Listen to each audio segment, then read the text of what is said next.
Iba talaga ang talento ng Pinoy.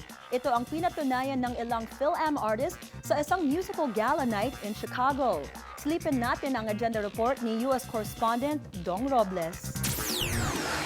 Hindi naging dahilan ang nagyayelong panahon para sa ating mga kababayan dito sa Chicago, Illinois para dumalo at saksihan ang isang musical gala night, isang benefit project para sa Kapwa Community Arts Fund. Isa sa magiging performer ay ang The Voice of New Era na si Sopronio Vasquez, kasama si Esther Hanna.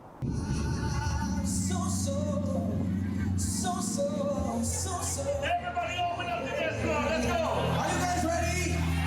Ramdam sa loob ng Allegra Ballroom ang sigla habang umiindak sa awitin ni Sopronio Vasquez. Circle, please. Come on.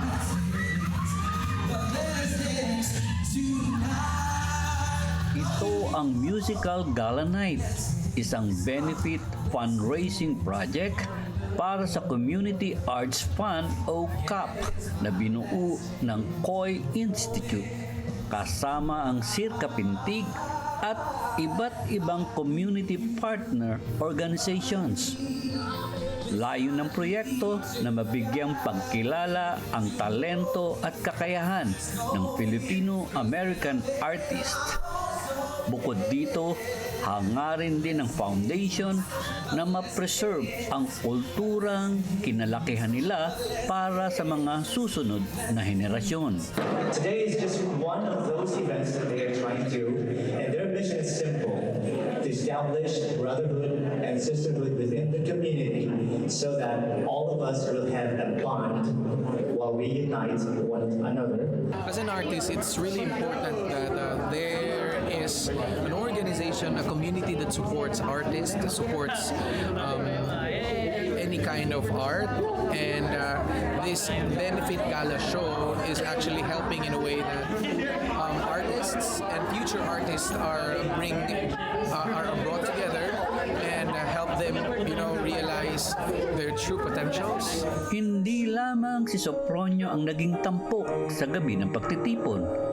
Ipinamalas din ni Esther Hanna ang kanyang husay sa pagtugtog ng piano.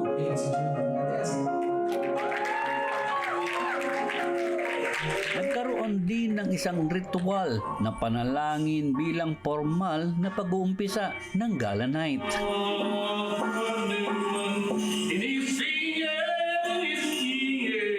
Bakas naman sa mukha ng bawat Filipino-American community ang galak at inspirasyon mula sa performances ni Sopronio, Esther Hanna at mga lokal na artist. It's really, really nice. Okay, we really love the voice of Sopronio. This brings us together.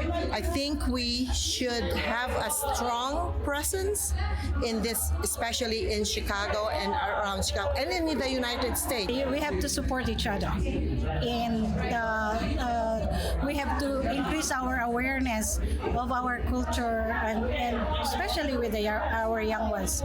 Ang musical gala night ay isang patunay na kahit sa ang sulok ng mundo, handang magtulungan at magkaisa ang ating mga kababayan. Sa ipinakitang performance ni Sopronio Vasquez at Esther Hanna, ito ay hindi lamang nagbigay ng inspirasyon. Ito ay nag-iwan din ng bagong pag-asa para sa ating mga kababayan.